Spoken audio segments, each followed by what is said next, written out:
So sciatica in general is caused due to compression at the SI joint or at the L5 joint area.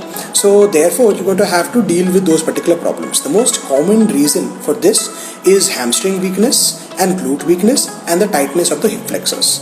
So in general you have to increase the mobility of the hips while strengthening the glutes and the hamstrings. They're as simple as that. So I have found the following complex to be extremely effective for people who have sciatica. It typically relieves the pain within just 4 to 5 weeks of training. So this should be done every single day, irrespective of whether the person is working out or not that particular day.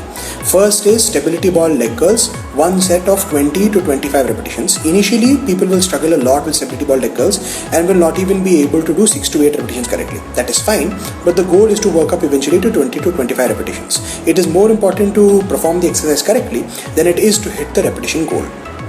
The key with stability ball curls is to tuck the tailbone in slightly and not arch the lower back. The more you arch the lower back, the more you will make the problem worse. After stability ball leg curls, do one leg RDLs with contralateral loading. That basically means that if you're doing your left leg, hold the dumbbell on your right hand, and if you're using your right leg, hold the dumbbell on your left hand. Do one set of 15 to 20 repetitions with a full stretch and an arched back. This will strengthen the hamstrings and the glutes. Number 3 is to do something for the lower abs and for the cross-sectional stability of the abs. So I prefer doing knee tucks or lying knee raises and doing bear crawls or any kind of crawling movement in order to develop the stability of the abs. 20 meters of crawling is enough, and one set of 10 to 15 repetitions of leg raises is enough. So most people will try to avoid leg raises with sciatica because they believe that because the hip flexors are tight, so therefore we should not train the hip flexors. But remember that a weak muscle is always a tight muscle.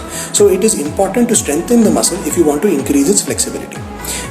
Next we need some kind of isolation exercise for the abs. So I prefer one arm planks. It doesn't have to be a very long hold, even 10 to 15 seconds per arm is sufficient. Finally, you need to increase the strength and flexibility of the lower back and the hips. So there are 2 exercises for this. Number 1 is a Superman hold. The Superman hold is also taught in yoga. It's very simple. You just lie down on your stomach and arms and legs off the ground.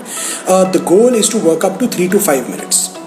The second exercise is a squat hold.